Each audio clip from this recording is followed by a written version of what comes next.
The wind doesn't howl in the desert. It whispers, a dry, aching breath that slithers through the reeds of the Euphrates, brushing against clay walls and bone-thin doorways. You lie still on a pallet of straw, your ribs aching from hunger, your throat thick with dust. Outside, the moon hangs like a cracked silver plate, watching a world stitched together by suffering.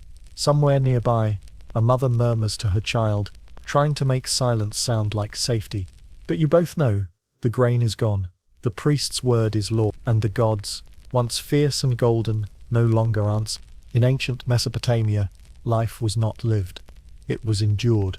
If this story stirs your thoughts or softens your spirit, tell me, could you have survived the gods' silence? Subscribe to wander deeper into the forgotten aches of history, and share what lingers in your heart. Could you have lived a life where every sunrise felt more like a test than a blessing? The sun rose without song. It did not warm the streets of Uruk with golden promise, nor did it glisten off polished stone. It oozed through the brown veil of dust like a bloodshot eye, watching without care. You were already awake, though you never truly slept, only drifted in and out of aching dreams. Outside your mud brick doorway, the world was stirring, not with joy, but with groans. The groan of wood pulled on rope, of oxen straining under weight, of men coughing in the heat that never left. They call this the cradle of civilization, but the cradle creaks, and the child it rocks has known no peace. Civilization was not born with a kiss. It clawed its way into being through the hands of the hungry, and your hands are blistered. If this story moves something ancient inside you, I invite you to wander deeper. Subscribe to follow the hush of forgotten centuries, and share, could you have survived a city that fed its gods more than its people? What part of this beginning stirs you most? The silence, the dust, or the labor? Tell me below. You begin your day not with a greeting, but a task. There is no morning in Uruk, only the first hour of work, and the last hour you'll be allowed to breathe before darkness returns. Your job is simple, though nothing here is truly simple. Haul water from the canal, and wet the bricks that will build another wall. The earth itself has been shaped into these blocks, sun-dried and rough, heavy as gilt. You balance them on your shoulder, and feel the grit cling to your sweat-slick skin like a second skin, one you never asked for. The streets are already thick with motion, bare feet slap against packed earth. Traders shout, though there is little to trade. A boy drags a bundle of reeds behind him, too tired to cry. A woman lifts her jar, her face drawn tight, the lines of her life etched as deep as the cracks in the clay. Somewhere, a priest chants beneath a veil of incense, his voice trembling upward like smoke, rising, always rising, while the rest of you remain tethered to the dust. You pass the ziggurat on your way to the fields. It looms like a stone mountain above the city, tiered and towering, closer to the gods than any of you will ever be. The priests say it is sacred, that the gods dwell upon its highest steps, but you have climbed those steps to clean them, and you found no gods, only the smell of burnt offerings and the stains of sacrifice. You remember wiping the blood from the altar and wondering whose it had been. No one answered, no one ever does. By midday your arms are shaking, the sun is a hammer, and you are the anvil. The supervisor watches from under a woven palm frond awning, his eyes shaded, his voice sharp. You do not speak unless spoken to. You do not rest unless granted, or one among thousands, faceless, clay-covered, invisible. And yet, without you, Uruk would crumble. They say the city was founded by Gilgamesh himself, half god, half king, a man so mighty that he carved his name into eternity.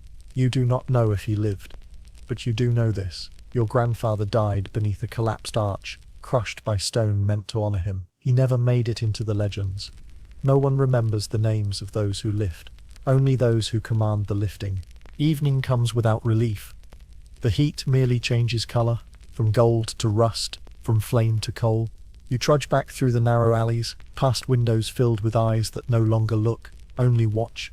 The courtyards smell of sweat and old onions, of smoke-laced bread and saltless stew. Somewhere nearby, a child coughs, deep and wet. You don't know his name, but you've heard that cough before. It's the kind that stays. Your own home is small.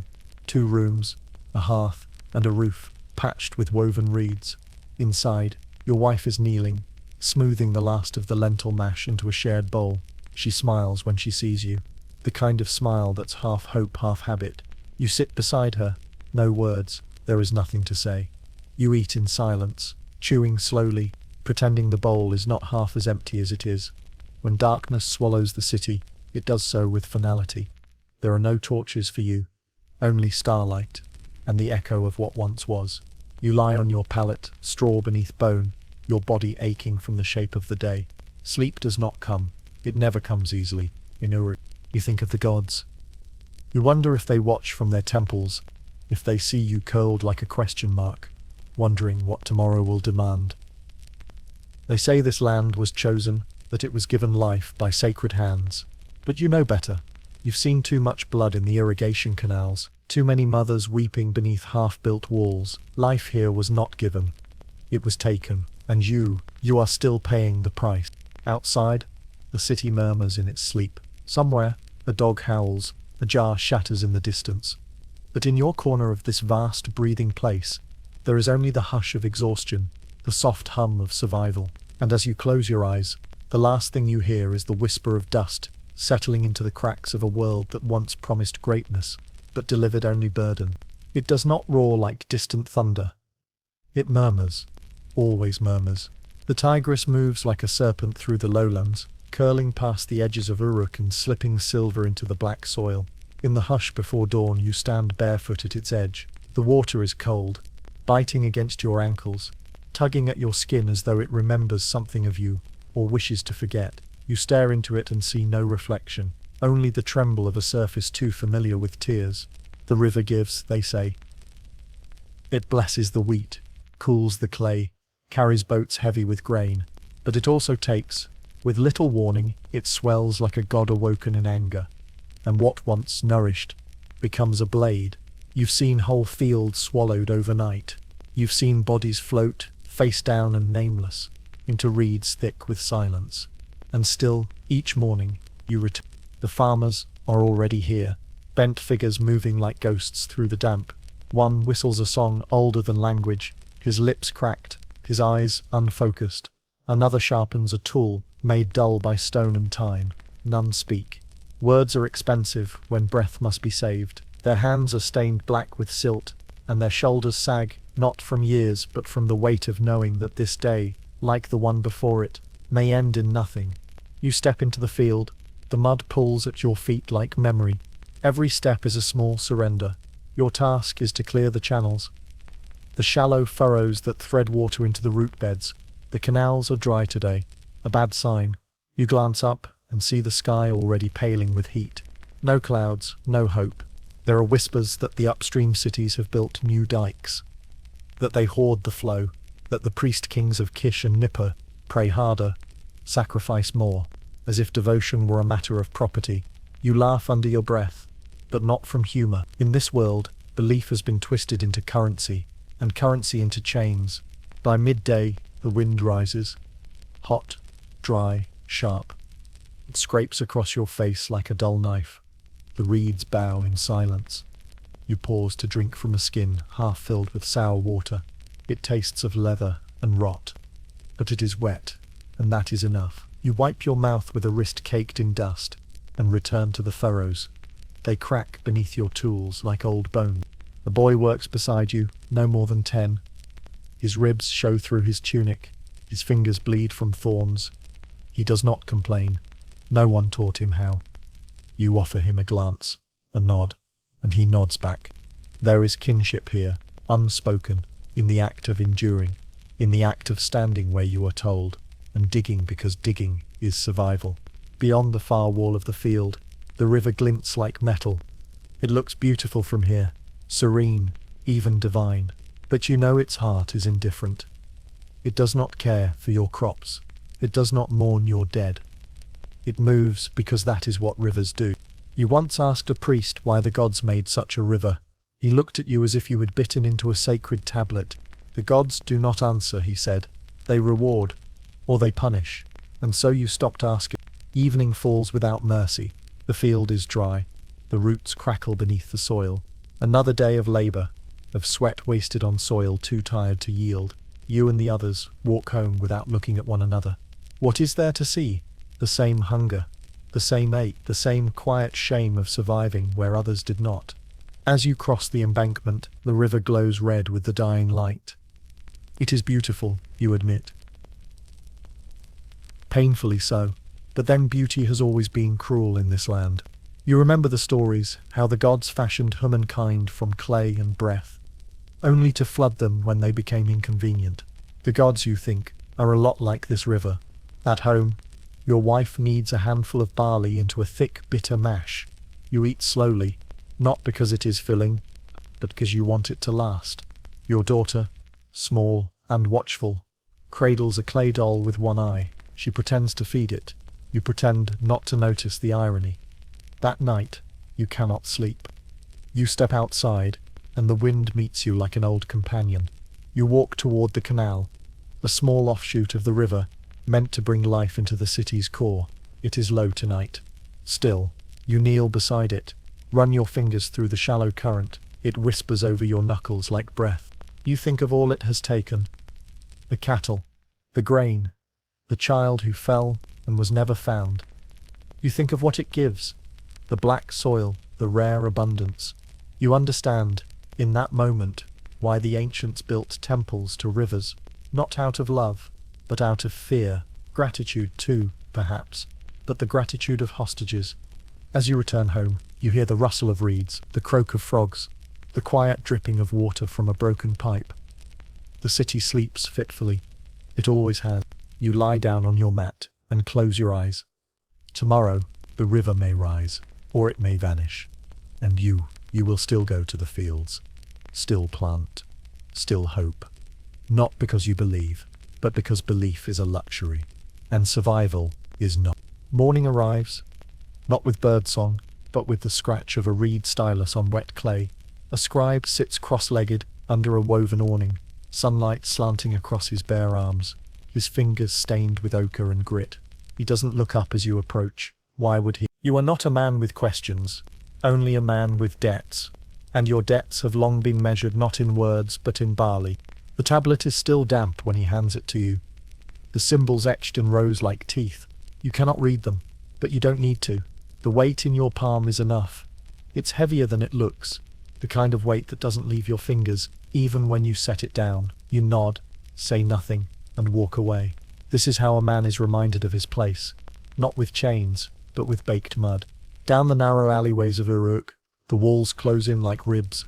You pass doorways curtained with woven reeds, the air inside heavy with breath and cooking smoke. A child runs past you barefoot, eyes wide with hunger or fear, or both. You clutch the tablet tighter. It is your tax record, your offering, your sentence. It says how much grain your household must give this moon cycle. It does not say how much your household needs. The market is already stirring, but not with colour. These are not stalls of saffron and silk, as the stories once promised. These are rags strung between sticks, baskets filled with split onions, bruised dates, and bread that crumbles before it feeds. You hear a woman bartering, a half measure of lentils for a worn-out comb. Her voice is brittle. The merchant doesn't even reply. He just turns away. There's no room for kindness when hunger sets the price. You reach the temple square just as a procession of priests emerges from behind the high walls. They wear linen robes, spotless, untouched by labor. One carries a silver censer, its smoke curling upward, like a snake drawn to sky. The people part to let them pass, bowing their heads. You do the same, not out of reverence but out of rhythm. To not bow is to be noticed, and to be noticed is to be remembered. And to be remembered here is dangerous. Behind the priests, temple scribes scurry, carrying scrolls and tablets, muttering to one another. Their hands do not bear the calluses of plough or stone, but their words cut deeper than blades. You once saw a man lose his home over a scribal error. He pleaded at the gates for days, then vanished. Some say he fled into the marsh. Others say he was thrown into the canal, with his own tablet tied around his neck. No one asked the scribes. They never answer. You turn away and head toward the ziggurat, drawn not by faith, but by obligation. At the base, carts arrive, pulled by groaning oxen, driven by men, as hollow-eyed as you. They unload their grain, their oils, their fattened goats. Offerings, they call them. The gods must be fed first, always first. You glance down at your own satchel, 2 handfuls of barley wrapped in a strip of linen. You wonder if it's even worth placing on the altar, but you do, because to withhold is to rebel, and rebels vanish. The priest doesn't look at you. He reaches without seeing, tips your offering into a bronze basin, and nods for you to leave. You stare at the basin for a moment longer. Inside, beneath layers of millet and crushed garlic, you think you see a bone, thin, small, human. You blink, and it's gone, or maybe it was never there. As you walk home, the clay tablet tucked back into your satchel, your feet pass over streets pressed smooth by centuries of steps. Generations have walked here, each leaving behind dust, each hoping that labor might become legacy. But you know the truth now. The city forgets. Only the clay remembers, and even then, only what the scribes command it to. You pause at a wall where an old inscription fades beneath rain stains. It was once a proclamation: grain prices, temple festivals, names of the nobles. Now the letters are smudged into meaningless curves. You press your fingers to the stone. It's warm, solid, silent. A silence so deep you feel it in your chest. Back in your dwelling, your wife kneels beside the hearth, blowing gently into the embers. She's boiled the barley with water and a pinch of ground fenugreek. It smells bitter, but it's warm. Your daughter sits nearby, tracing patterns into the dust with a broken stick. You hand her the tablet. She turns it over in her tiny palms, frowning at the ridged surface. "What does it say?" she asks. You pause. You cannot lie. Not well. But neither can you tell the truth. "It says we've done our part," you say. "That the gods have not forgotten us." She smiles, believing you, or maybe choosing to. That night, as she sleeps curled against your side, you stare at the ceiling. Nothing more than bundled reeds woven through wooden beams. A rat scurries overhead. You hear a baby crying in the next room. A dog barks once, then falls silent. The night stretches like a wound that will not close. You think of the tablet, drying now in the corner. Soon it will be hardened, stored, filed away in some dusty archive. Centuries from now, someone may find it, brush off the dirt, squint at the writing and marvel. A record of economy, they'll say. A fascinating glimpse into ancient trade, but they will not know your name. They will not taste the bitter mash you ate for dinner. They will not feel the ache in your shoulders, or the heat trapped in your walls. They will not see the eyes of your daughter when she asked what the symbols meant. They will call it civilization. But for you it is simply the price of staying alive. Night in Uruk does not fall, it seeps. A slow descent of breathless air and shadowed silence pooling in alleys and rooftops, sinking into the bones of clay houses, still warm from the day's furnace. You step into the dark with bare feet and an offering in your hands, a small bundle of dates and barley wrapped in linen. The cloth is stained with your wife's palm print, pressed there gently, as if to hold back the hunger of the gods themselves. The temple looms ahead like a slumbering beast, its broad tiers etched with wind-worn carvings and soot from 1,000 sacrifices. Each stone breathes history, or haunts it. You walk alone, though others trail behind you, silent as ghosts, offerings tucked to their chests. This is not pilgrimage. This is duty. The kind that wraps itself around your ribs and tightens with each season. The incense begins before the threshold, thick and bitter. It curls in ghostly threads around the worn archways, and creeps down your throat like a memory you've tried to swallow. The scent is both sacred and stifling, cedar and blood, ash and burnt fig. It settles on your skin and hair, clinging long after you've left, as if the gods want to mark those who feed them. Inside, torchlight flickers against the blackened walls, casting long shadows that shiver with every footstep. The room breathes in unison, a heavy, rhythmic murmur of prayers repeated so often they have lost their shape. You do not speak aloud. You were taught silence in the presence of divinity. Or was it fear you were taught? Sometimes the two wear the same fate. You wait your turn beneath the gaze of the high priest, whose eyes are rimmed with kohl and rimmed again with power. His robes are embroidered with gold thread, though the people outside have none. He moves without haste, receiving each offering, murmuring benedictions, his voice low and measured, as if speaking too loudly might wake something ancient, something hungry. When your turn comes, you kneel. The stone floor bites into your knees. You hold up the cloth bundle, your hands steady from practice, not peace. The priest accepts it without looking at you. He says a word, one you do not understand, and places the bundle on a tray already piled with figs, coins, and charred bones. You lower your head and whisper the same prayer your grandfather once spoke. Enlil, god of wind, take this gift and spare our fields. Inanna, bright of morning, guard our daughters from sickness. Shamash, lord of sun, see our labor. Remember us, remember us. But you know your grandfather died starving at the temple gates, with those same words on his lips, and still you whisper them. Behind the altar, a fire burns, not roaring, not crackling, but steady, controlled. The priests call it divine flame, though it smells of oil and suffering. Into it go the offerings, the finest oils, the ripest dates, the smallest lambs. You've watched enough to know what's kept for the priests and what's given to the gods, but you speak of it to no one. Tonight, a girl stands beside the fire, her face painted white, her hands folded over her belly. A temple servant, perhaps 10 years old. Her gaze is blank, her feet bare. She watches as the priest tosses offerings into the flames. She watches but does not blink. You wonder what she's been taught or what's been taken from her to teach her silence. You step back into the night, the scent of incense stitched into your clothes, the chant still humming in your ears. The stars are dim tonight, veiled by clouds or ash. You walk slowly, your legs heavy with more than labor. The streets are quieter than usual. Perhaps it's the new moon, perhaps something else. At a corner, an old man lights a clay lamp with trembling hands. He hums a lullaby. You remember the tune. Your mother sang it once, rocking your baby brother as the floodwaters licked the foundation of your home. The song is older than kings, older than the temples, perhaps even older than the gods. You pass a wall of the temple compound where names have been carved. Lists of those who donated silver, oxen, grain, not your name, never your name. Only those with enough to give beyond need are remembered here. The rest vanish like sand between fingers. In your own doorway, your wife waits. She says nothing as you return. She knows where you've been.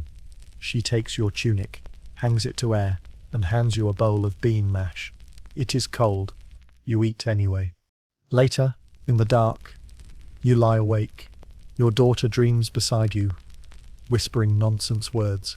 The wind whistles through the cracked roof. You wonder if the gods heard you. You wonder if they ever hear anyone. Once, you asked your father where the gods lived. He pointed upward toward the ziggurat's peak, shrouded in mist and incense. But his eyes pointed downward toward the ground. And now you understand. The gods may dwell in heaven, but their appetite is buried in the earth, in the dust you till, in the sweat you bleed, in the silence that follows every offering. They do not answer, but they are always hungry. The square smells of iron and fear, not the kind of fear that trembles, the kind that waits breathless, clenched behind teeth. You stand among the crowd, the dust thick around your ankles, the air unmoving. Before you, a wooden platform has been raised, rough-hewn and dark with dried blood. 2 guards wait beside it, spears planted into the stone like warnings. They say the law is sacred, that it was given by the gods themselves, carved into black basalt by Hammurabi's own command. But when you look at the law, you do not see divinity. You see lists. You see punishments. You see a system that speaks in measures and mutilations. Fairness does not live here, only order, the kind that falls like a blade. A boy stands on the platform, maybe 14. His hands are bound behind his back with linen cord, stained from where he's pulled too hard against it. His knees shake, though his face remains steady, a mask shaped more by shame than defiance. His father stands at the edge of the crowd, silent, frozen. A neighbor murmurs that the boy stole a length of rope. Others whisper that it was a mistake, that he'd only picked it up from the ground. It doesn't matter now. The judge arrives, robed and slow-moving, his beard oiled and bound with gold thread.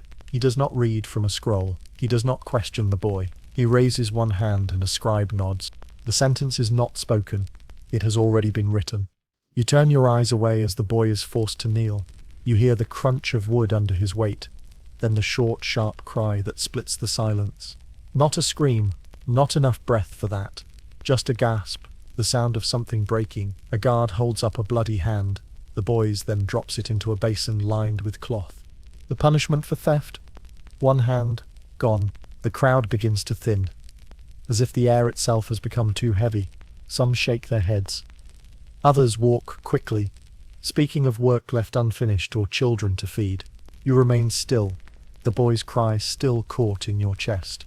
He is carried from the platform, pale and limp. His father follows, lips moving silently, perhaps in prayer, perhaps in apology.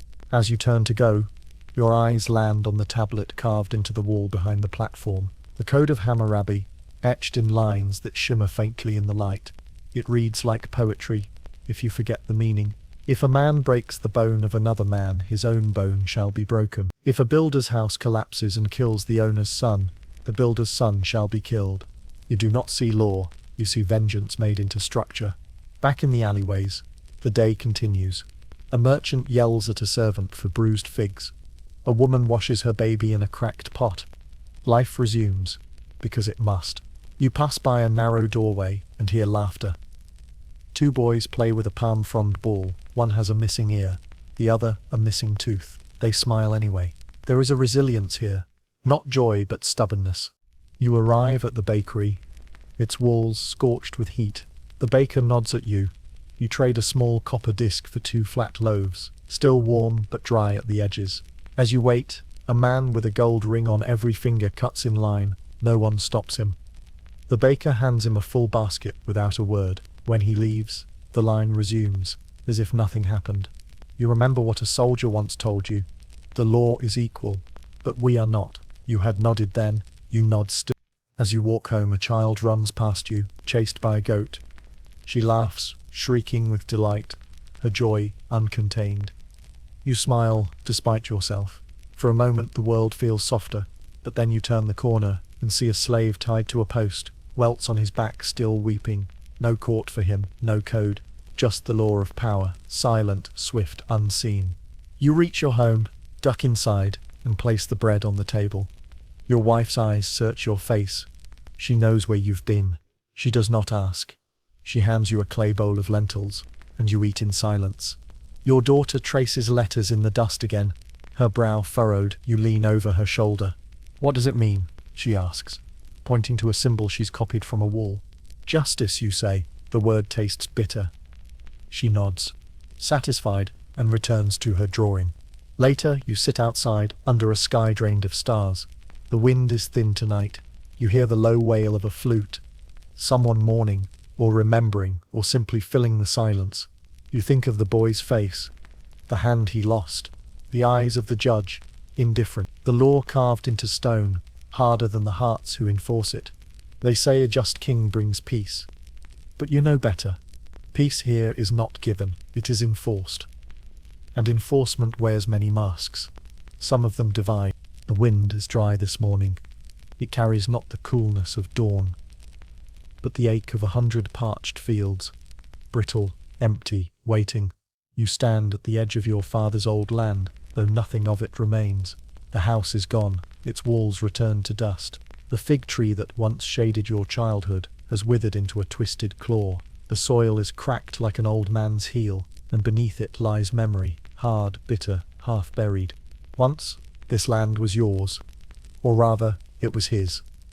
Your father stood here with shoulders broad and voice proud, planting rows of barley with the reverence of a priest. The fields obeyed him.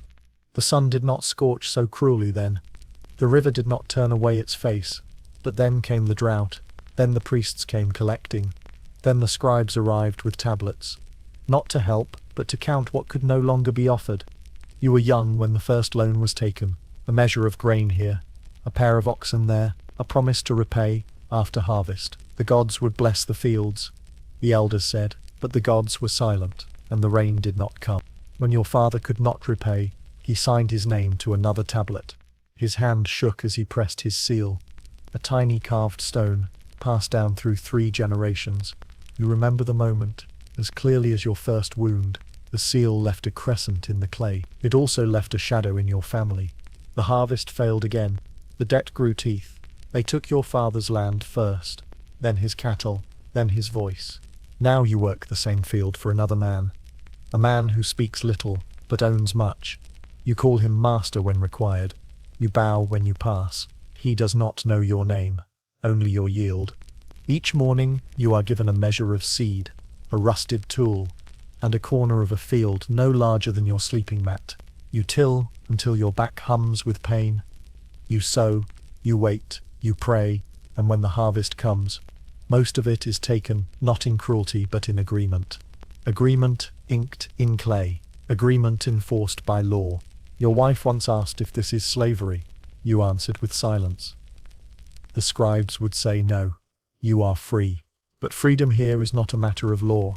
It is a matter of weight, and the weight of debt presses harder than iron. In the village square, a woman weeps beneath a tamarisk tree. Her daughter is gone, sold to a merchant in Lagash to clear the family's arrears. She was 12. Her hair still smelled of milk and river reed. The girl did not cry. She walked with straight legs, eyes ahead. You watched her go and said nothing, as did everyone. The priests say that debt is a sacred balance, that the city cannot live unless all give what is due, that the city never asks what was taken first.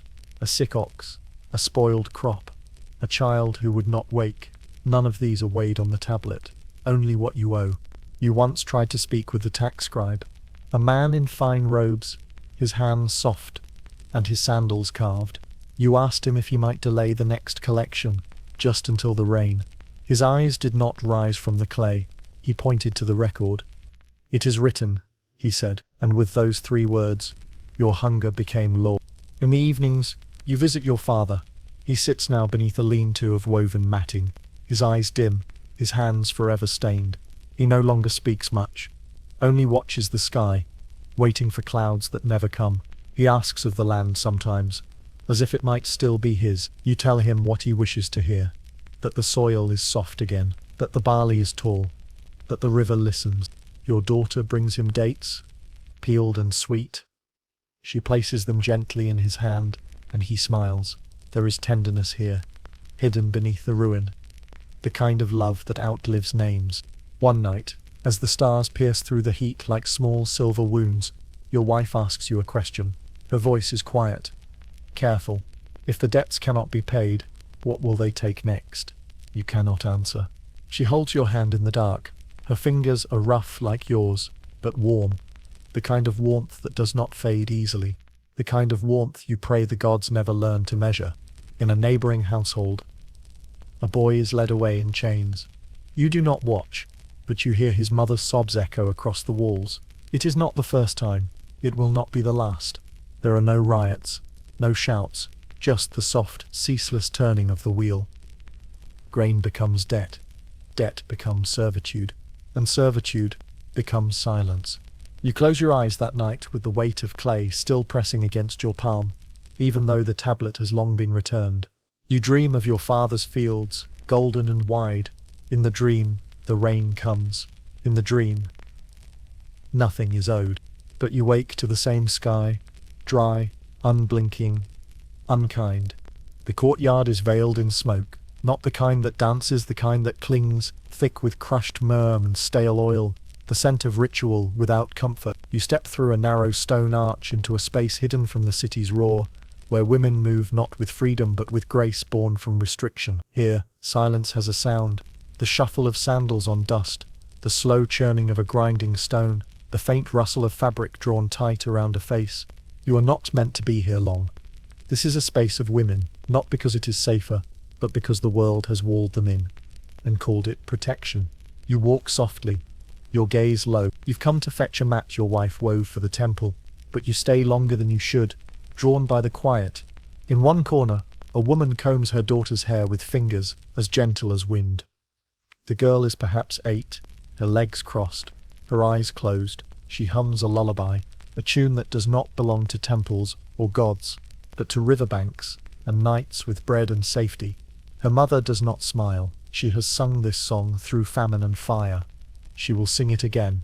Behind a clay screen, 2 women whisper. You catch fragments, a miscarriage, a husband's anger, the price of garlic at market. Their voices are low, their words wrapped in caution. There is power in what they do not say. You think of your wife, how she speaks of neighbors, only behind closed doors, how she wraps worry in questions she never asks. The women here know how to survive with their tongues bitten, their hands full, their names never written.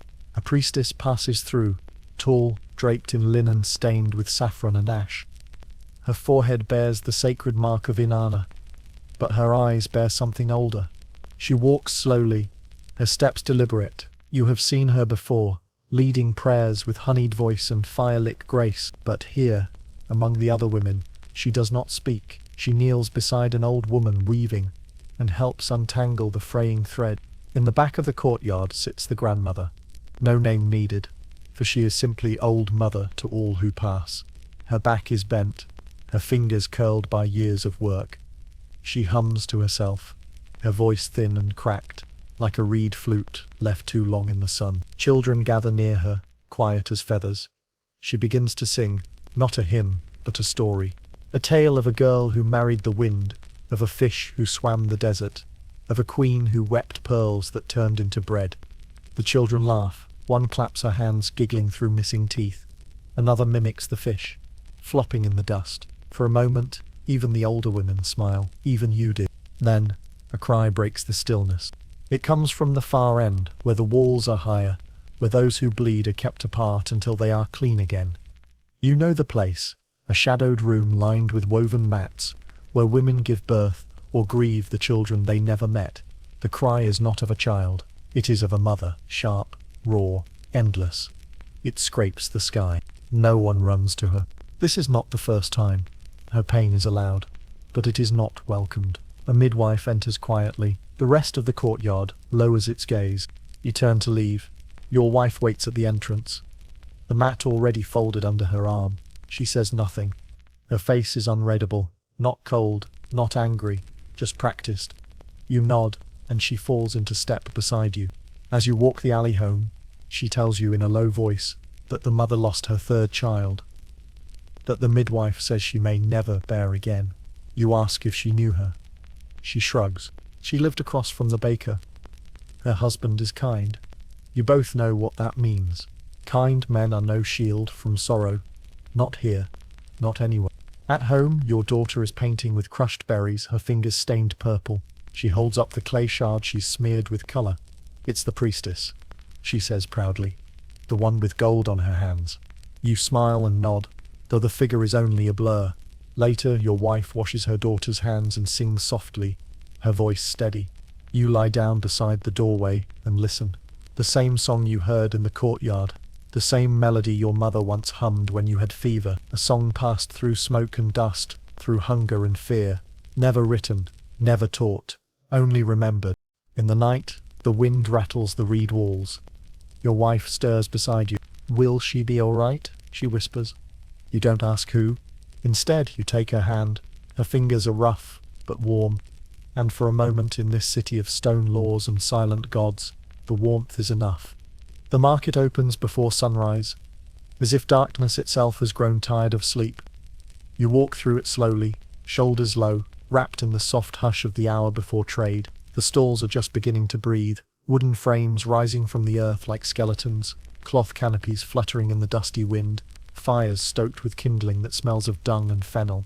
This is not the market of stories, not the place of dazzling wares and golden spice. This is the other market, the one where worn sandals shuffle on cracked stone, where hunger shows itself not in words but in the way eyes linger too long on bruised apples and cracked bowls. You pass a woman roasting lentil mash on a flat stone. Her son, small and silent, squats beside her with a fan made from old reed.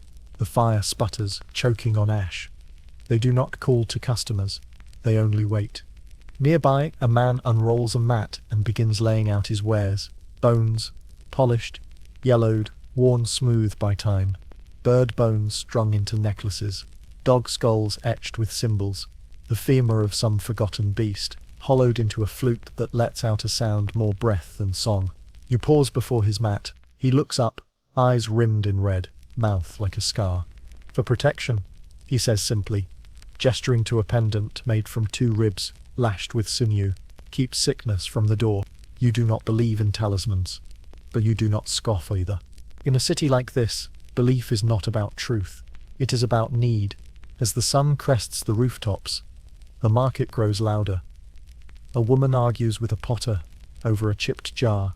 A fisherman, with hands like rope, lifts a string of dried eels, their eyes shriveled into nothing. A child begs near the gate, holding a wooden bowl and reciting the names of his ancestors in a chant too rehearsed to be genuine. You hear your name. It comes from a small stall beneath a crumbling arch, where a cloth merchant you once helped during a flood now sells frayed tunics and torn sandals. He smiles at you, a tired, grateful smile, and presses a strip of linen into your hand. You try to protest, but he insists. For your daughter, he says. For the son. You nod and thank him. You do not mention that your daughter now walks barefoot, her last pair of sandals eaten by river rot. The cloth is pale yellow, faded by time, but still soft. You hold it carefully, as though it were silver. Further down the lane, a cluster gathers around a foreign trader. His beard is braided with bronze, his voice rich with accent. He displays beads of lapis, small blades from the east, a sack of cinnamon so pungent it makes your throat tighten. People stare. Some reach out and touch, but few buy. He smiles through it all, his gaze sliding over the crowd like oil on water. You wonder if he sees you, if he sees the lines carved into your face by the sun, the clay beneath your nails, the small hope folded in your palm. He sells luxury. You carry survival.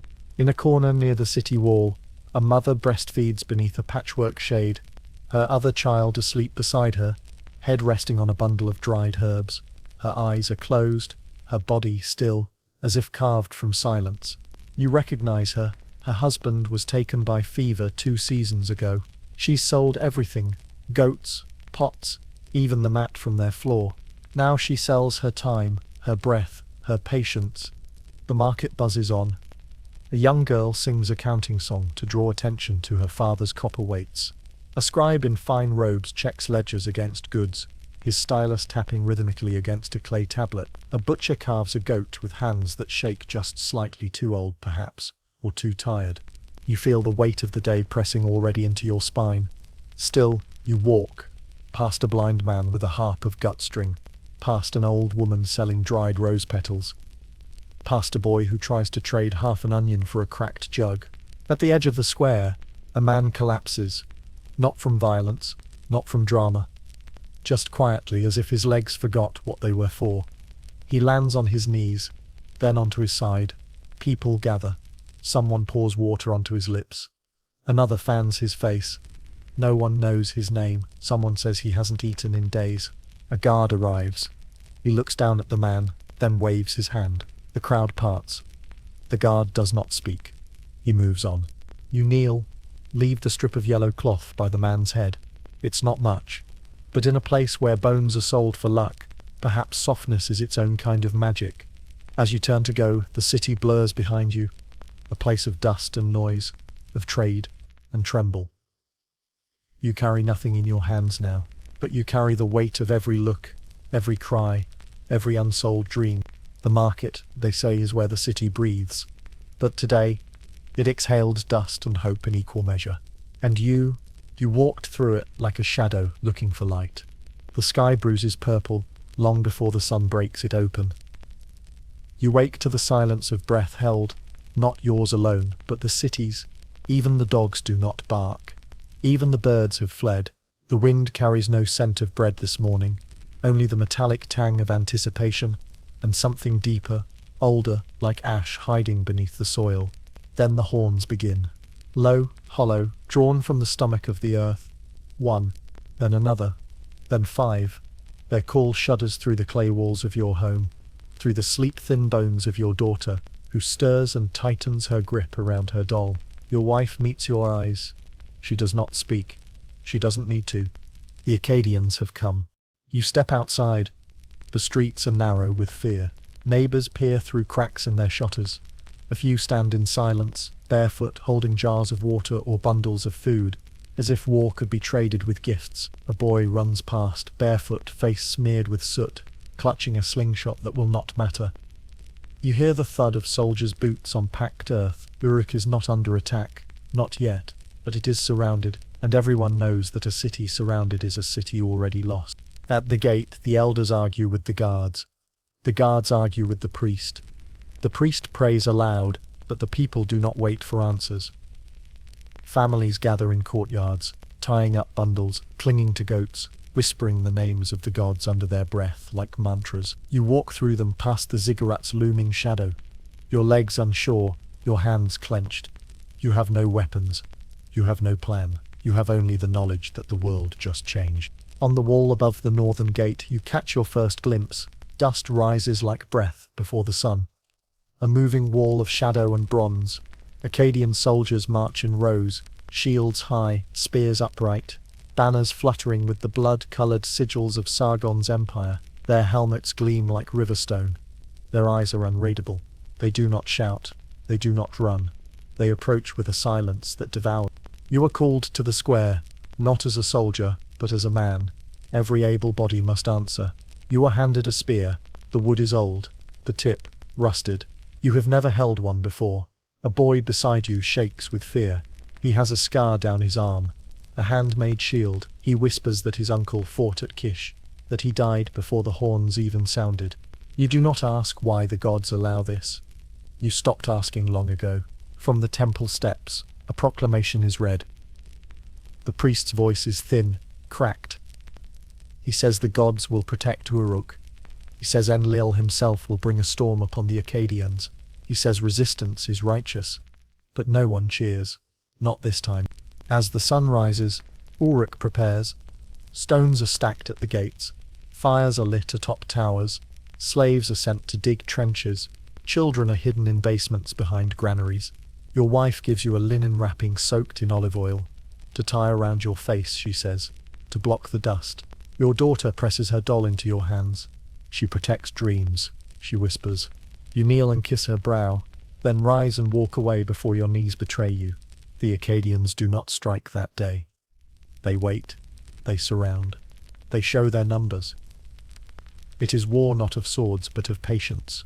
You stand on the wall until your legs cramp, until the sun sets and your eyes sting. At night, their fires shimmer across the plain like stars fallen to earth. On the second day, a rider comes with a demand: surrender or burn. On the third, your neighbor is found hanged, not by the enemy, but by his own hand. His family's grain was already gone. He left no note, only silence. On the fourth, the city council breaks. One faction demands submission. Another calls for defiance. The priest claims to have seen a vision, that Shamash will blind the Akkadians in battle. But his eyes are full of fear. You know this because you have seen real belief. And this is not it. On the fifth day, they breach, not with battering rams or fire, with bribes, with betrayal. A gate opens in the night, not yours, the east gate. And by morning, Akkadian soldiers walk the streets like smoke, calm, measured, certain. Resistance flares in pockets. You hear screams. You see fire. A house collapses 2 alleys from yours. You run, not toward it, but away. You find your wife holding your daughter close beneath the broken stair. You don't speak. You just take them by the hands and walk. The market is ash. The ziggurat burned from its base. The gods, it seems, have fled, but the soldiers don't slaughter. Not this time. They occupy. A new governor is installed. His banner flies from the temple roof. A new tax is levied. A new oath demanded. You swear it. You bow. You sign. Because your daughter is still alive. Later, when you pass the boy who once held the slingshot, you see that it is gone. He stands beside a soldier now, watching, waiting, maybe hoping to be spared next time. The war has ended. Not with a battle, but with a silence. And in that silence, your city is no longer yours. The fire is small tonight, a meager nest of embers buried under ash, barely enough to boil the lentils. Your wife kneels before it, stirring slowly, her back curved like a reed under frost. The clay pot gives off a sour, thin steam, more scent than sustenance. Your daughter sleeps nearby, curled on a straw mat, one arm thrown over her face to block the smoke. The house is quiet, too quiet, as if it knows. You sit across from your wife, legs folded, hands resting in your lap. She does not look up. Her lips move, soundless. You know the words. She's counting. She always counts the grains. How many go into the pot? How many remain? How many days she can stretch the rations before they vanish like dew in the heat? Outside, Uruk stirs with the wounds of its new masters. Akkadian soldiers walk the streets in pairs. Their language rolls like thunder, unfamiliar, thick. Their swords gleam even in the shadow. They do not strike the people, not openly, but they take a loaf from the market, a handful of dates. A girl once. You remember her face. You never saw it again. The lentils boil. Your wife dips a ladle into the pot, pours 3 small portions into cracked clay bowls. She carries 2 to the mat where your daughter sleeps, waking her with a soft touch. Then she brings yours. Finally, she sits, holding her own bowl. She does not eat. You frown. She smiles. A faint thing. "I'm not hungry," she said. You do not believe her, but you do not argue. Not here. Not tonight. She lifts her bowl to your daughter's lips and coaxes her to drink the broth. The child obeys, eyes still half closed, the corners of her mouth sticky with sleep. She drinks without complaint, then leans against her mother's side. The room fills with the faint sound of her breathing, slow, even, innocent. Your wife begins to hum. The same song she sang when your daughter was born, during the storm that nearly broke your roof. The same song she sang when your father died, and the river rose, and the scribes took the last of your barley. A song without words. Just a melody, a thread of sound tied around grief, pulled tight until it becomes something like comfort. You close your eyes. You remember the first meal she made for you. Flatbread and onion, salt stolen from a caravan crate. You remember how she laughed when the dough stuck to the pan, how she kissed your hands when you burned them. That was years ago, before the temple taxes multiplied, before your tools were seized, before the gods turned away. You finish your lentils. She sets hers aside, untouched. You want to speak, to tell her to eat, to beg her not to lie to you again, but you say nothing, because to speak is to break the only peace you have left. Later, when the fire has died and the stars press down through the cracks in your roof, she wraps your daughter in a cloth tunic and hums again. Her voice is weaker now. You wonder how long it's been since she ate a full meal. A day, 2, longer. You cannot remember the last time her cheeks looked full. She lies beside your daughter, one hand resting on her belly, the other curled around the girl's wrist. You lie down too, but you do not sleep. The silence grows. You watch her, her breath shallow, her eyes closed, still smiling. You think of what she has given up.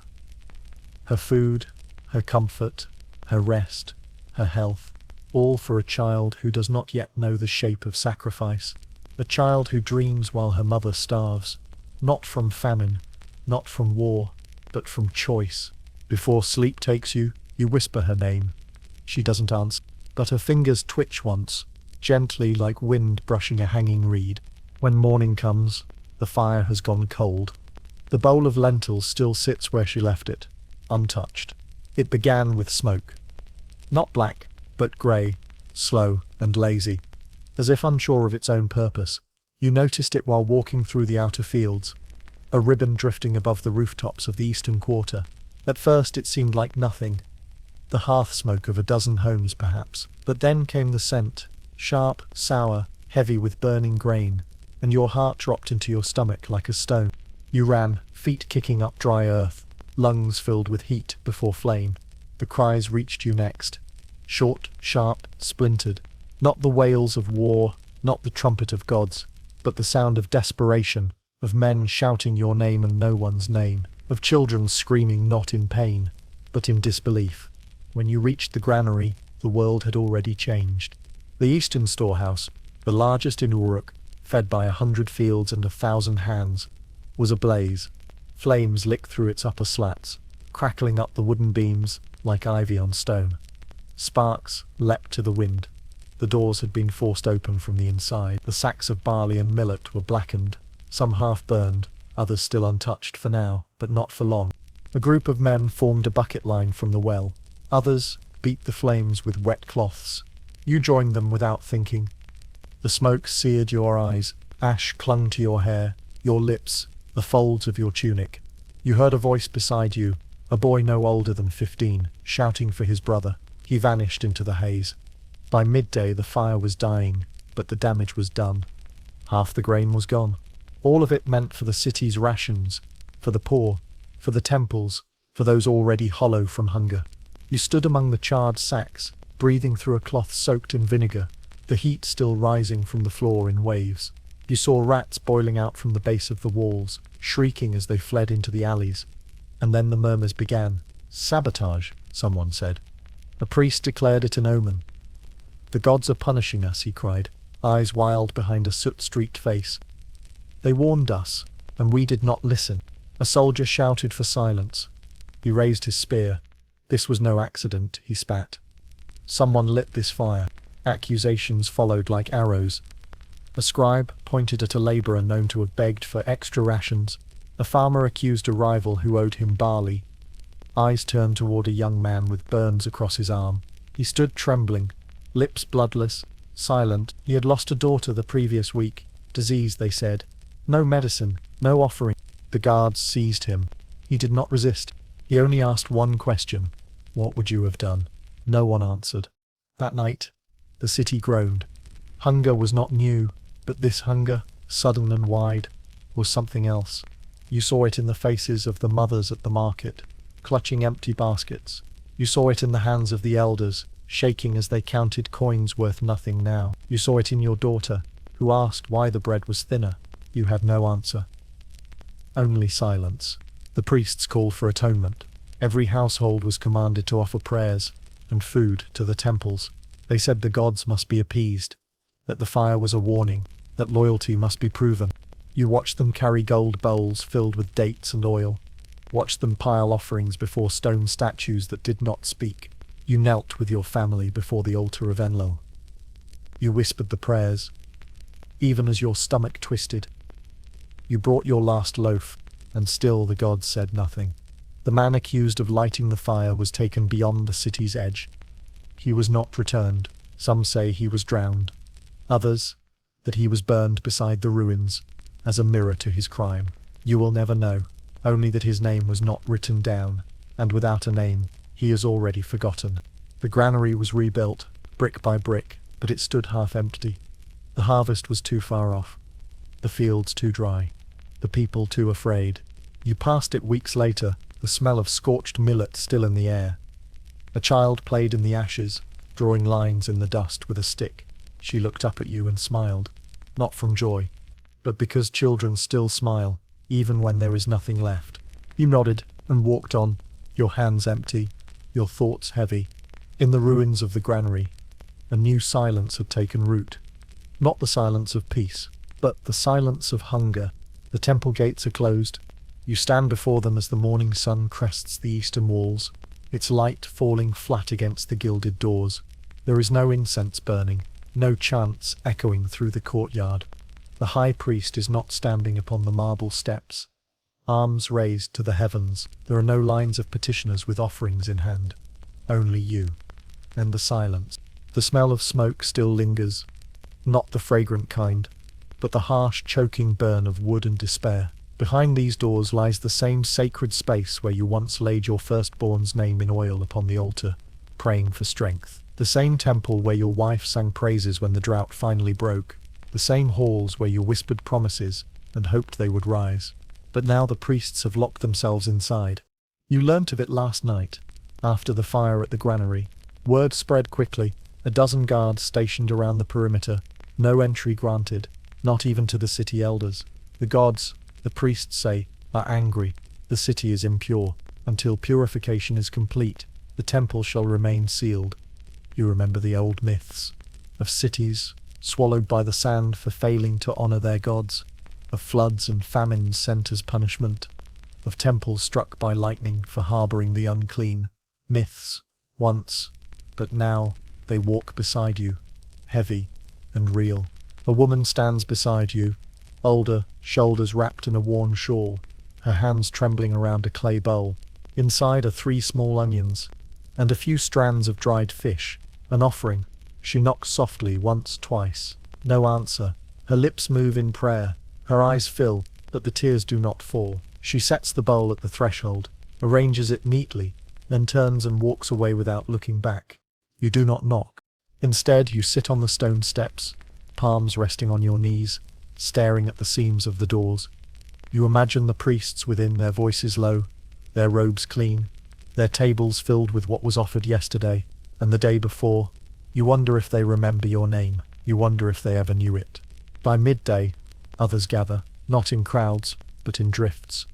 The quiet, desperate, the gently hopeful. A father with a bandaged son, a widow clutching an amulet, a boy too young to understand why his mother keeps whispering to a locked door. No one speaks loudly. No one protests. This is not rebellion. It is reverence gone unanswered. A guard stands nearby. He wears a helmet that hides his face, a spear tipped with bronze. You approach and ask if anyone will come. He shrugs. They pray. You should too. But your prayers are brittle things now, dry as the wind, hollow as a bone. Still, you close your eyes. You speak the words your mother taught you. Shamash, see me.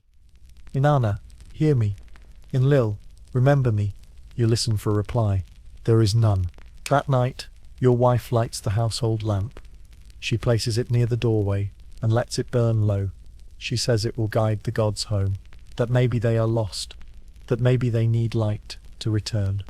You watch your daughter play with her doll. She ties a string around its wrist and leads it in circles, pretending it's walking to the temple. You cannot tell her that the doors will not open, but the gods have shut their eyes. Later, when the city sleeps, you rise. You walk again to the temple. The streets are empty. Even the dogs have curled away. The stars above are scattered and sharp. You reach the gates and sit once more upon the steps. You do not knock. You do not pray. You simply listen to the wind, to the creak of old stone, to the echo of your own breath. And in that stillness, you realize the truth. It is not that the gods are angry. It is that they are silent. And perhaps they always were. The reeds grow thick along the canal's edge, golden green in the haze of morning, their stalks swaying with the slow breath of wind. You walk among them, barefoot, the mud cool between your toes. It is quiet here, not the silence of emptiness, but the kind that listen. Birds chirp low from hidden nests. Insects hum in the shallows. Somewhere upstream, a boat creaks against a mooring pole. You follow the path worn between the grasses until you reach the small hut, half hidden, shaped from wattle and straw, its roof patched with palm leaves and old cloth. Smoke rises gently from a hole in the top. The smell of boiled river mint and burning flax greets you before the voice does. She is already singing, not loudly, not for anyone to hear beyond the reeds. Just soft, like breath folded into memory. Her voice cracks and warbles with age, but it is steady, the kind of voice that has weathered floods, hunger, and the changing faces of kings. The blind weaver sits cross-legged on a mat, her hands moving through the loom with patient rhythm. Threads stretch between wooden pegs, like the strings of a small harp. Her fingers know the path without sight, without hesitation. Thread over thread, line into pattern, story into cloth. You greet her quietly, not with words but by kneeling beside the basket of fresh-cut reeds you've brought from the water. She nods without turning, as if she felt you arrive through the weave of the wind itself. I dreamed last night, she says, tying a knot at the edge of the mat, that the river had no banks, just water and sky, and the old ones walked on it like stone. You listen. She tells stories as she weaves. That is her way. Of a time before taxes, before walls, when people bartered with kindness, and gods lived not in temples, but in trees. She speaks of the Lady of the Marshes, a spirit who turned tears into fish, of a boy who sang to the stars and found a wife among them, of farmers who spoke to the soil and were answered with blossoms. Her fingers never stop. Neither does her voice. You ask her how she remembers so much. She laughs, a sound like dry reeds rustling. I don't, she says. The thread does. She reaches for a skein of dyed wool, ochre and faded blue, and works it into the pattern. It forms a ripple, a wave, the suggestion of movement across the fabric. You watch as something shapeless becomes form, a story woven without a word.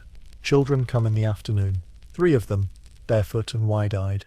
They bring her gifts, a carved shell, a handful of figs, a pebble shaped like a heart. She accepts each with the same slow smile, then beckons them to sit. She teaches them the names of the dyes, lapis for sky, clay for earth, madder root for blood.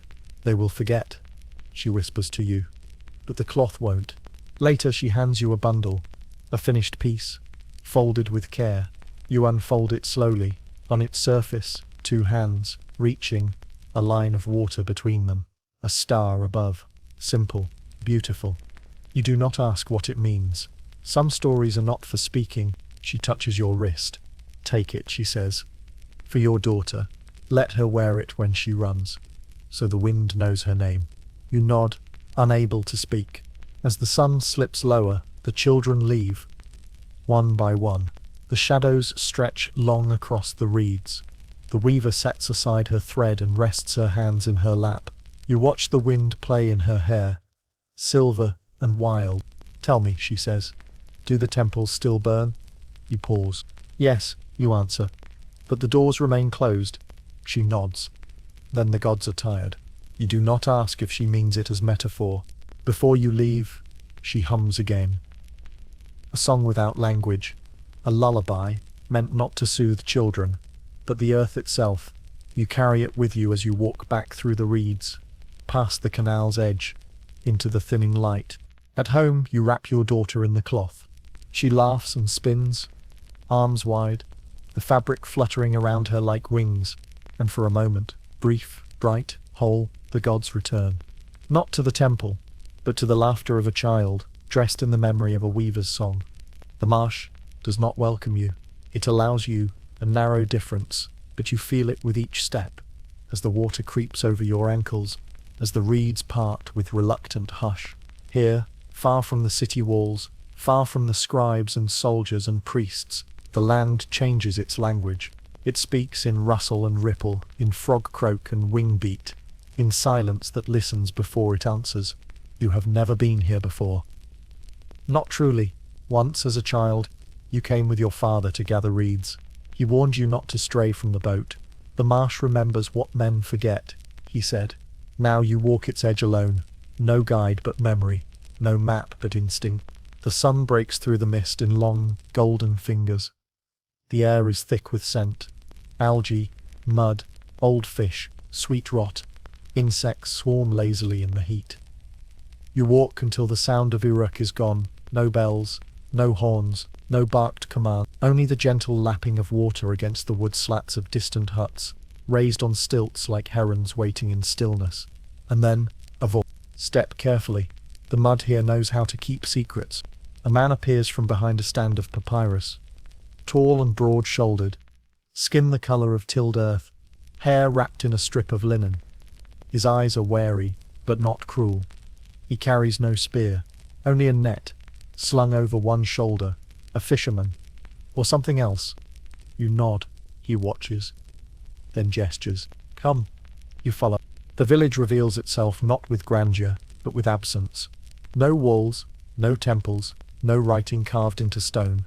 Just a scattering of reed huts, children running barefoot through puddles, smoke rising from cooking fires that smell of onion and marshbird. A woman washes clothes with her sleeves rolled high, humming to herself. An old man weaves a basket without looking. A girl feeds a goat from her palm. None look surprised to see you. This place is not hidden. It is simply ignored. You learn quickly that most here have no names. Or too many. They share them, shed them, shape them like clay in hand. One man is called Ash because he survived a fire. A boy is called Moon because he was born during a floodlit night. No one asks where you came from. They already know. Everyone here once belonged to the city. Everyone here left, or fled, or fell through its cracks. The fisherman. Now read, as he tells you, gives you a place to sleep. A mat, near the fire, woven by hands, no longer remembered. He offers you fish and bread, bitter greens, and river water cool from clay pots. It is more than you expected, more than you deserve. At night, the village gathers, not for prayers, not for speeches, but for silence. They sit together beneath the stars, and the air hums with nothingness. No demands, no oaths, no temple bells, only the breath of wind through reeds. The sigh of water, the crack of fish bones in the fire. You speak to Ash. He was once a scribe. You recognize the way his fingers twitch when idle. as if still tracing symbols into clay. He tells you he left after misrecording a noble's barley yield, a mistake that nearly cost a family their land. When he confessed, they beat him and he fled. They branded him. Now he tends to sick birds and teaches the children how to read the sky. He laughs. No tablets here, he says. The gods cannot write in mud. The next day, you help patch a roof. Then you gather rushes. Then you learn to gut a fish, without tearing its flesh. You work without being asked, and no one thanks you. Thanks are not needed. There is no coin here. No rank, just the slow rhythm of living. You watch a woman give birth beneath a canopy of reeds, surrounded by midwives who sing instead of speak. You help bury an elder beneath the roots of a fig tree. The village mourns by planting herbs where his head now rests. Life and death here are not kept apart. They breathe the same air. One evening, you sit beside Moon, who is barely 12, but speaks like water, simple, steady, without pause. Why did you come? He asks. You don't answer. He nods, as if the silence is its own truth. You stay for days, or perhaps weeks. Time here stretches like sun on water, without sharp edges. You forget the count of mornings. You forget the weight of debt. You forget the sound of horns. But then your daughter's face rises in your mind, bright and small, and your wife's voice, soft, but not weak. And you know you must return, not because the city deserves you, but because they do. You thank Reed as you leave. He nods once, hands you a pouch of dried fish and flatbread. No goodbyes, no farewells, only a whisper. Remember what silence sounds like. You walk back through the reeds past dragonflies and frogs, into the heat and noise of the world that once held you in its fist. But something has changed. The city's shadow no longer darkens your heart, because now you carry the secrets of the marsh. The children kneel in a crooked circle, bare knees pressed into warm dust, their eyes squinting beneath the sun. In their hands, sticks, smooth, broken, borrowed from trees or carts or animal pens. Before them, earth, flat and ready, and beside them, in robes faded to ash grey, the scribe draws a line with his finger. You stand just beyond the shade of a tamarisk tree, watching. He writes nothing at first, only gestures. A sweep here, a curve there. He taps the ground gently with his palm, then drags his fingertip across the surface. Deliberate, slow. The children imitate him. Uneven lines, backward strokes. A giggle when one draws too big, a frown when another smudges hers with her elbow. You smile, not because it is perfect, but because it is free. The scribe's name is Etim. He carries no title, no seal ring. His beard is short and unmarked. You once saw him at the city gates, trading a handful of figs for a loaf of bread.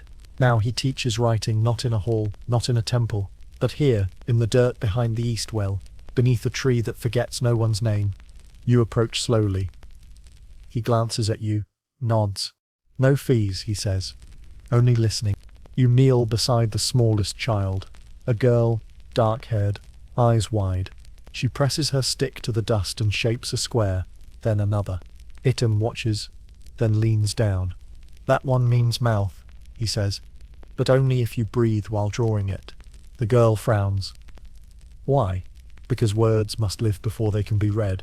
The children accept this without question. They draw again. Item tells stories between letters, not long ones, just slivers. The mark for tree is a person with arms raised. The mark for house is a doorway half open. The mark for God is the shape of a mountain stabbed by sky. The stories are not his. They are old, older than Uruk, older than tablets. They were carved once into the bark of trees, whispered into river winds, traced with smoke across ceilings of cave and cloud. You ask him why he teaches here. Etium does not look up. He brushes a grain of sand from a child's knuckle, then smooths the ground, because no one can burn the dust. Later, the children practice sounds. One boy sings the syllables, making music of them. Another shapes hers into questions. Why does the sky not fall? Where do the dead walk? Does the river have a name? Ektum answers each without flinching, because it holds us toward the sun. It does, but it whispers it, only to the fish. You remember your own learning, stiff-backed, silent, your knuckles rapped when the stylus strayed, the tablet heavy, The teacher's voice heavy, the rules heavier still. You do not remember joy. But here, the children laugh. The boy draws a symbol for light and shapes it into a bird. Etam does not correct him. That is how writing began, he says. Mistakes that turned into meanings. Your daughter joins them the next morning. Shy at first, she holds your hand tightly, her eyes wary. But when Etam shows her the sign for seed, her fingers curl around the stick like they already remember. By midday she is drawing beside the other children, her brow furrowed with purpose. You sit in the shade, watching. Etam kneels beside her. Do you know why we write? She shakes her head. So that the things we love don't disappear when we close our eyes. You look away, your throat full. He shows them how to press thumbprints next to symbols, how to carve tiny strokes for meaning. They draw their family names, their favorite fruits, the shape of their sleeping mats. They draw fear, they draw hunger, they draw stars. One girl draws a bowl with nothing in it. That is tomorrow, she says. No one corrects her. Etam nods. Then remember to fill it with something. By the end of the week, the dust beneath the tree is covered in marks. Some sharp, some clumsy, some already smudged by breeze and feet. But each is a life, a breath, a moment pressed into earth before the wind carries it away. Etam claps his hands. The lesson ends. The children scatter, running home, their hands covered in dirt, their minds burning. You help brush the ground clean for the next day.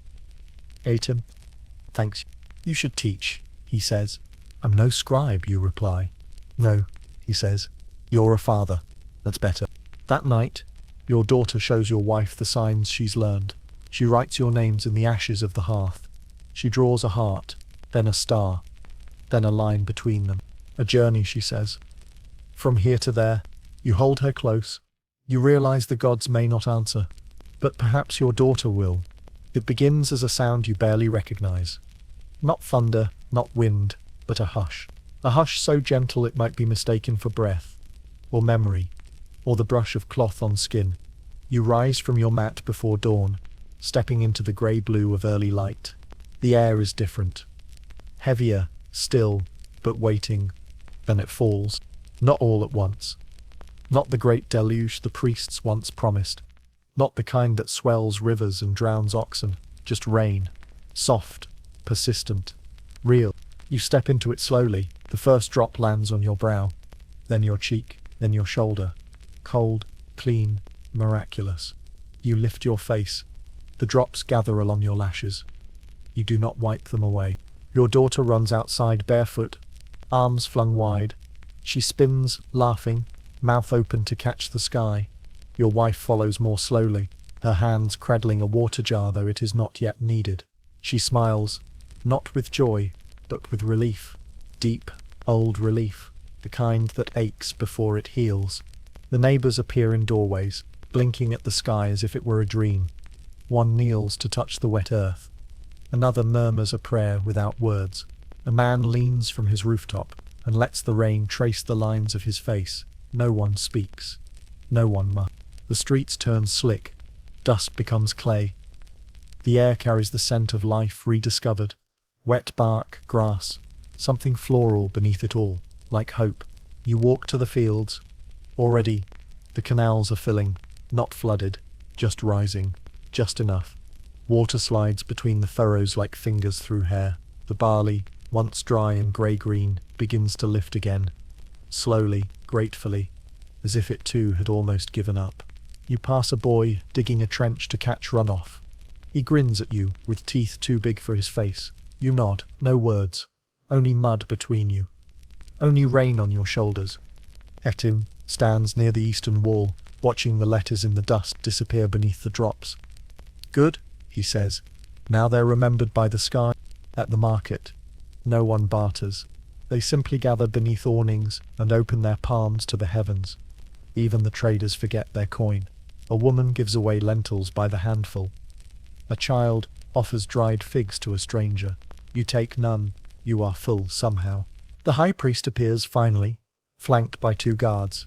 He lifts his arms toward the sky and proclaims that the gods have heard, that Enlil has opened the heavens in mercy, that sacrifices and faith have been rewarded. You watch as others bow. you do not. Not out of anger, not out of disbelief, but because you have seen the marsh, and the weaver, and the scribe beneath the tree. You have seen your daughter spin in the rain and call it a gift. You no longer need a name for the sky. At home, you find your wife standing at the threshold, the clay pot overflowing now, rain spilling down her arm. Her face is tilted upward, her eyes closed. You do not disturb her. You only join her. Together, you watch the city breathe again. The firewood is damp, but the hearth still burns. You eat your meal warm. The lentils taste sweeter. Or perhaps it is only that your tongue no longer forgets what sweetness is. In the evening, your daughter draws raindrops on the wall with charcoal, one by one. When she finishes, she counts them. 74, she says. That means it will rain again. You nod. It might. She nods back, solemn. I'll be ready. That night, you dream not of gods, but of fields, of hands pressed into wet soil, of seeds taking root in silence. You dream of the river rising gently, not in wrath, but in rhythm. You dream of rain without thunder, and when you wake, the roof is dripping, the jar still full, and your daughter still asleep beside her charcoal marks. The gods perhaps remain silent, but the sky has spoken. The new wall rises slowly, brick by brick, sun-baked and silent. You walk past it every morning now, along the eastern road, where the old granary once stood before the fire. The workers, most of them young, some barely men, lift the mud bricks in rhythm. They do not speak. Their sandals leave wide, wet prints behind them, and the air smells of clay, sweat and lime. It is not the building that holds your gaze. It is what lies beneath. You've seen it. When the foundations were first dug, before the supervisors arrived with their tablets and orders, a body was uncovered. Not whole, only fragments. A femur, long and curved. A skull, half crushed. A few teeth, still locked in place. No wrappings, no ornaments, just bones, resting beneath centuries of stone and silt. The workers paused. One murmured a prayer, another kicked dust over the remains. By the next morning, the trench was filled and the bricks began to rise. But you remember. You remember the story the old weaver told, of how cities build over the dead, not to hide them, but to keep them close. Every stone, she whispered, sits on someone's shoulder. Now you pass the wall and wonder whose shoulder this one stands upon. Further down the road, the ziggurat looms. Its steps crumble in places, patched with mismatched tiles and new mortar. Priests still climb it, still chant, still wave incense at the wind. But the wind no longer answers. Not the way it once did. You stop at the base of the stairs. There, in a shaded alcove, someone has etched a symbol into the brick, a spiral of water beneath the sun. It is not the mark of any known god. You touch it gently. The groove is shallow, recent. A child's hand, perhaps, or a message too quiet for the temple to hear. A cart rolls past, heavy with mud for new bricks. Two men push it, their arms trembling, feet caked in filth. One wears a bandage across his brow, the other hums under his breath. A lullaby, the same tune your wife once sang. You hum it now without realizing. The city rebuilds. It always does. A house falls, a wall collapses, a life ends, and another brick is laid. The work is never mourned, only measured. You remember the corner where your grandfather once carved his name into a foundation stone. He said it would make him eternal. You visited it once, long ago. The stone is still there, but the name is gone, worn down by time, by footsteps, by dust and disinterest. Back at home, your daughter draws a picture in the earth beside your door. A tower, a sun, and a line of bones beneath it. You kneel beside her. What is it, you ask? A story, she says, of what lies under. You do not ask where she heard it. Children know things the wind teaches. You eat dinner as the sun bleeds into the horizon. The bread is warm, the water clean. The silence between you and your wife is not empty tonight. It's full of breath, of small peace. Before sleep, you step outside again. The city glows dimly, its fires few and scattered. The wall in the east stands taller now. Soon it will be painted, praised, given a name. But beneath it, still and unseen, the bones remain. You press your hand to the ground. It is warm from the day, pulsing faintly with heat. You close your eyes, Somewhere below, someone who once knelt as you do now, lies folded into the earth, nameless, voiceless, holding up the city with a spine turned to stone. You whisper a name, your own, so that, when the dust forgets you too, someone might remember it was spoken. The door creaks open with a sigh, older than breath. Dust rises in a slow spiral, catching the glow of the single candle flickering in the alcove. You step inside, ducking beneath the low stone arch, the air cool and still. The city above may bustle and crumble, but here in this narrow windowless room, time holds its breath. The archive does not welcome, it observes. Shelves line the walls, built from cedar blackened with age, bowed under the weight of tablets stacked like loaves of grey bread, each one marked, labelled, catalogued, some chipped, some cracked, some wrapped in linen or stored in clay jars, sealed with wax. The room smells of ash, ink and earth. At the far end, a man sits hunched over a writing board. His head is shaved, his tunic plain, his fingers stained with pigment. You recognize him, not his name, for few know it, but his shape. You've seen him once or twice in the temple courts, eyes low, hands always busy, an archivist, a keeper of stories that no longer speak. He does not look up.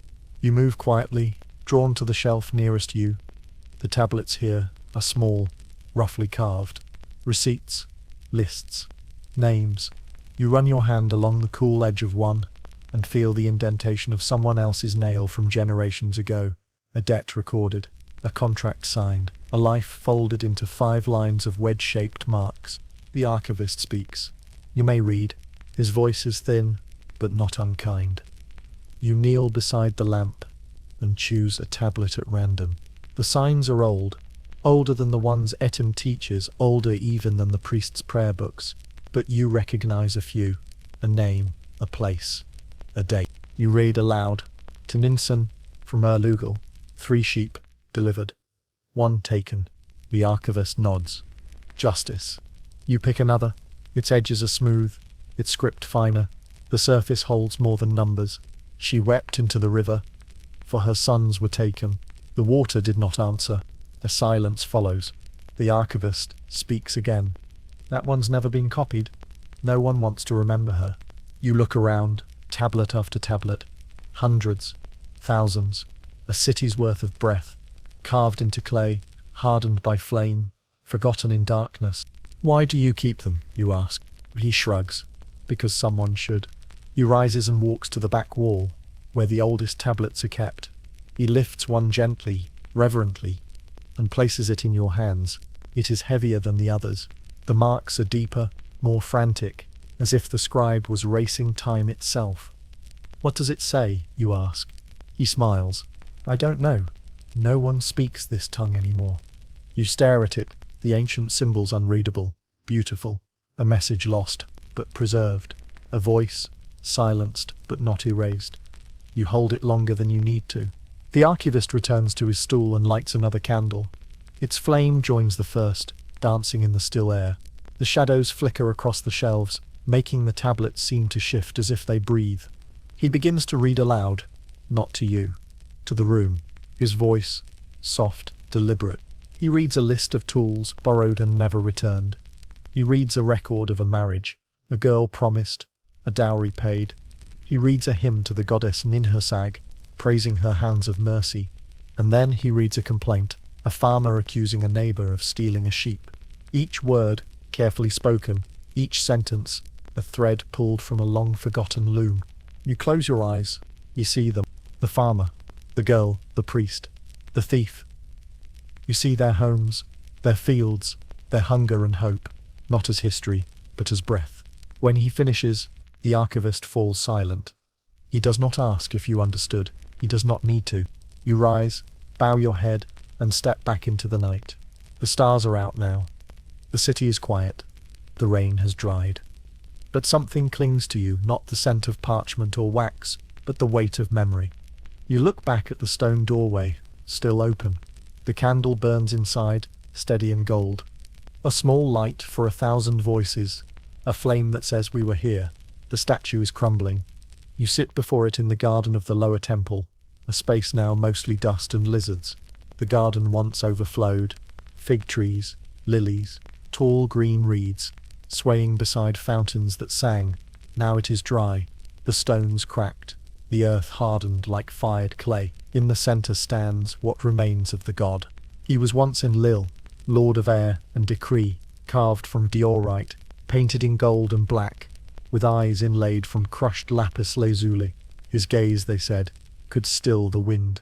His name, whispered with reverence, could bring down kings.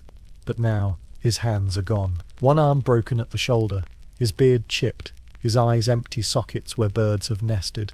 You watch the birds now hopping along his shoulders as if he were only stone. One chirps, then flutters away, carrying a tuft of temple cloth in its beak. A child wanders past, barefoot, humming, dragging a stick behind her in the dust. She pauses, squints up at the god, then draws a line in the dirt at his feet. A crooked smile. Then she runs. You remain. Once, when you were a boy, your mother knelt before this statue. She wept for your brother, lost to fever, and whispered into the stone as if it could listen. She left a necklace, copper and shell at his feet. When she returned the next morning, it was gone. She took it as a sign. You believed her then, because belief was easier than silence. But now you know who took the necklace. A priest, a scribe, a passing thief. It doesn't matter. The gods do not eat. They do not drink. They do not answer. You rise and walk through the garden's bones. Another statue leans against a fallen wall. Inanna, once glorious, her breastplate cracked, her crown worn to a nub. Her gaze was once sharp enough to command cities. Now ants crawl along her face. At her feet, a pot of offerings long overturned, filled with rainwater and old leaves. You remember the priest's words after the fire. The gods are displeased. You remember the locked temple gates, the hunger, the silence. And you wonder, if the gods live among us, why do they always sit above, watching as we starve? A voice startles you. They forget. You turn. It's Atum, the scribe. His robes are damp at the hem, as if he's come through the canal path. He nods toward the statue. They remember the names of kings, the cities, the altars, but not the ones who built them, not the ones who carried the brick. You walk beside him in silence. The garden path winds past broken mosaics and scattered sandals. A dried fig lies split beside a cracked basin. Atum stops before a stone pedestal. Its top empty. Whatever once stood upon it has been removed, or fallen. He points. This one had no name. Which god, you ask?